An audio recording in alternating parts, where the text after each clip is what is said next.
we're gonna get all those feelings out so that hopefully new ideas can come in. A better world is possible, and there's a grackle and a rose. Socialism for the win. Welcome back to day 2 of trying to get out of writer's block. We are joined again by Sad Ficus, and you might also hear the kids playing in the background. They're like wrestling or doing something, I don't know. We've got my sister-in-law's kids living with us and my 2-year-old as well. So we have a 2-year-old, a 5-year-old, and a 12-year-old in the house right now. Kind of hard to write, but this is my writing time. I just spent the last hour or so distributing my e-arcs to some other authors and reviewers. So if you're new to the publishing world, ARC stands for Advanced Reader Copy.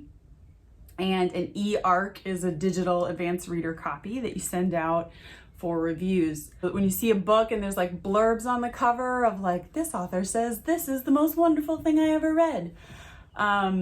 We're in the process right now of sending those arcs out to other authors to try to get those kinds of blurbs for the cover of the book. A little bit later on after that round, from what I understand, I'm still new to this all, the arcs will go up on NetGalley, which is like an online site where anyone who's interested and is a reviewer and has a NetGalley membership can download the e-arcs and review it.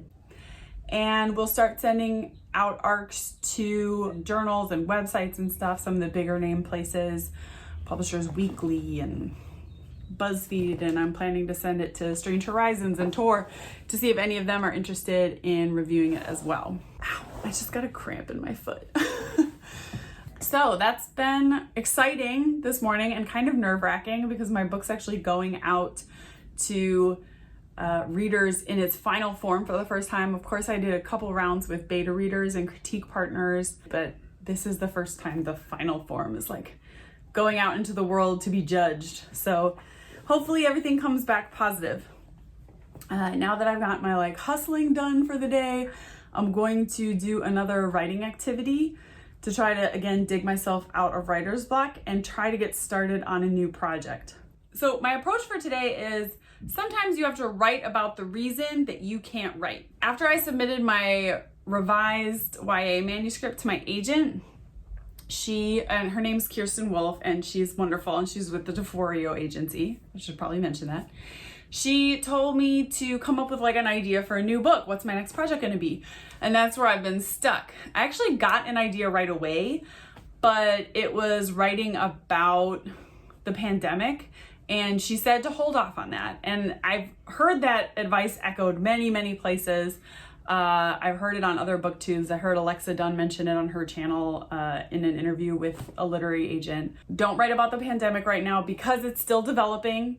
Any analysis you might have of it right now could be really outdated in a few weeks or in a few months. It's great to write about the pandemic if you're doing something short that's gonna be published immediately, like nonfiction pieces, blogs, journals, YouTube videos. Those are all great mediums to be putting out pandemic stories. But a book takes years and years to go from idea to published.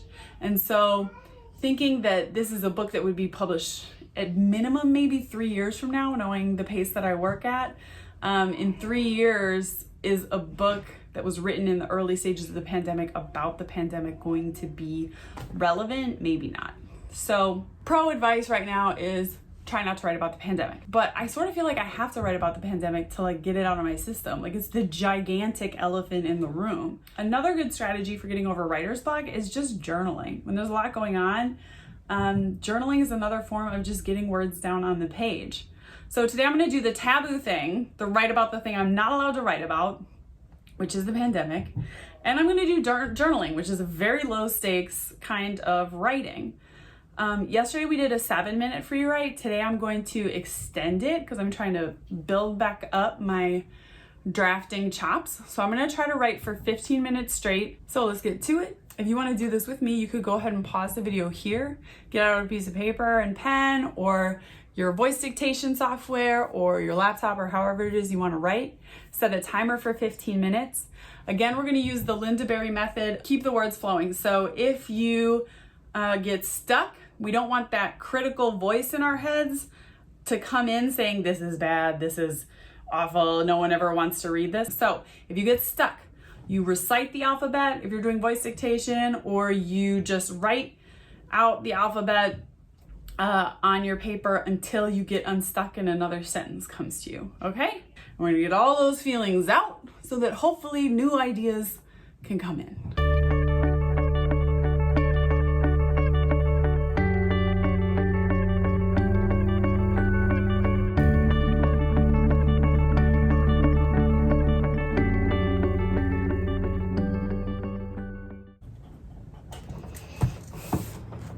I've gotten a really good idea for something to write and did not expect that to happen while journaling, but it's happened.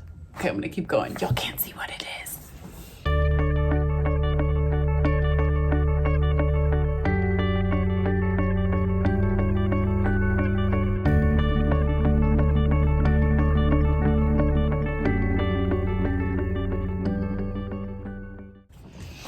Oh, the more I'm writing it, the more I'm thinking maybe it's nothing. But I did have, like, I felt like that spark of like a good idea there for a second. That was cool.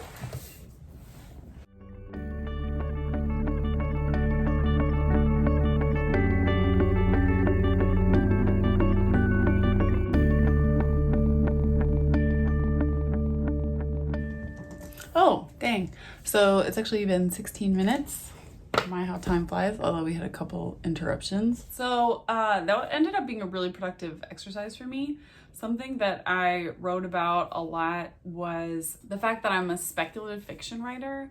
And so my job is kind of to try to look into the near future and see where things are heading in society.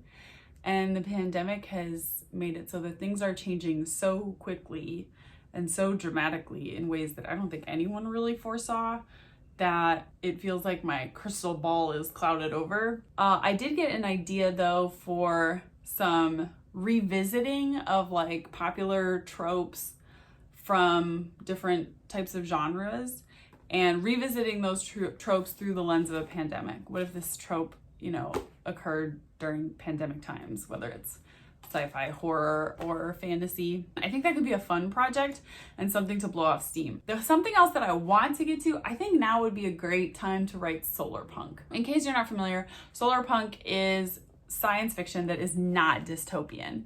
It's imagining a world where humans have overcome a lot of the major challenges that we have today. Transitioned away from fossil fuels, meaningfully addressed climate change, cities are more livable and beautiful, we're not as dependent on cars, we have more value for nature. It's usually also very, you know, queer positive, and like a lot of these wonderful things have happened. In some ways, like Star Trek, Gene Roddenberry's vision of Star Trek was like an early iteration of solar punk, I think.